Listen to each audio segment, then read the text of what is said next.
শুভ সকাল। আজ রবিবার ২৯ জুন ২০২৫ খ্রিস্টাব্দ, ১৫ আষাঢ় ১৪৩২ বঙ্গাব্দ, ৩রা মহরম ১৪৪৬ হিজরি। বাঙালি শিক্ষাবিদ, আইনবিদ ও বিশিষ্ট গণিতজ্ঞ স্যার আশুতোষ মুখোপাধ্যায় ১৮৬৪ সালের ২৯ জুন কলকাতার বউবাজারে জন্মগ্রহণ করেন। তিনি গণিত ও পদার্থবিজ্ঞানে এমএ ডিগ্রি লাভ করেন এবং ১৮৮৮ সালে বিএল ডিগ্রি অর্জনের পর আইন পেশায় যুক্ত হন। আইন পেশার পাশাপাশি তিনি উচ্চতর গণিতের ওপর ২০টিরও বেশি প্রবন্ধ প্রকাশ করেন।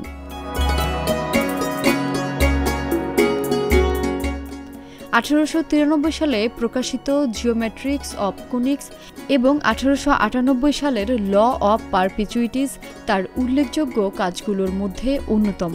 ১৯০৮ সালে তিনি ক্যালকাটা ম্যাথমেটিক্স সোসাইটি প্রতিষ্ঠিত করেন। ১৯০৪ সালে কলকাতা হাইকোর্টের বিচারপতি হিসেবে নিযুক্ত হন। ১৯০৬ থেকে ১৯১৪ এবং পরবর্তীতে ১৯২১ থেকে ১৯২৩ সাল পর্যন্ত কলকাতা বিশ্ববিদ্যালয়ের উপাচার্য ছিলেন।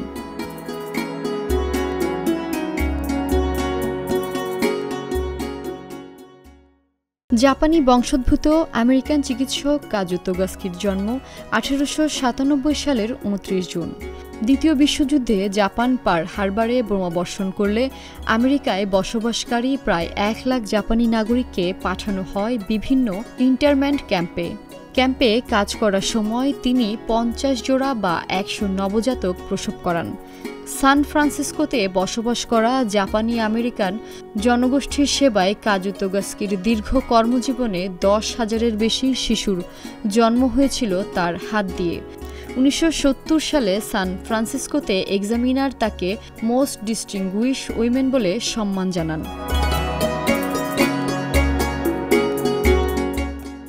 বিশ্বকাপের মঞ্চে ১৯৯৮ সালে প্রথমবারের মতো শিরোপা জিতে সুইডেনে অনুষ্ঠিত সেবারের আসরে স্বাগতিকদের হারিয়েই বিশ্ব চ্যাম্পিয়ন হয়েছিলেন সেলেসাওরা।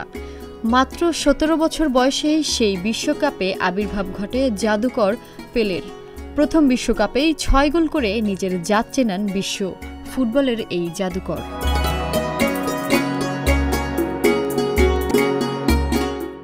আইফোনের যাত্রা হয় ১৯ জুন ২০০৭ সালে। এই দিন অ্যাপেলের সহ প্রতিষ্ঠাতা স্টিভ জবসের হাত ধরে বাজারে আসে আইফোন। আইফোনে ব্যবহৃত কিছু অ্যাপের কারণে মানুষের দৈনন্দিন কাজের অনেক কিছুই বদলে গেছে। আইফোনের ক্যামেরার গুণাগুণের ফলে ছবি তোলার শখ থেকে নিত্যদিনের কাজে পরিণত হয়েছে। আইফোনের এত সাফল্যেই অ্যাপেল আজ বিশ্বের বাজারে সবচেয়ে মূল্যবান প্রতিষ্ঠান। তাই অনেকেই আইফোনকে অ্যাপেলের প্রাণ বলে।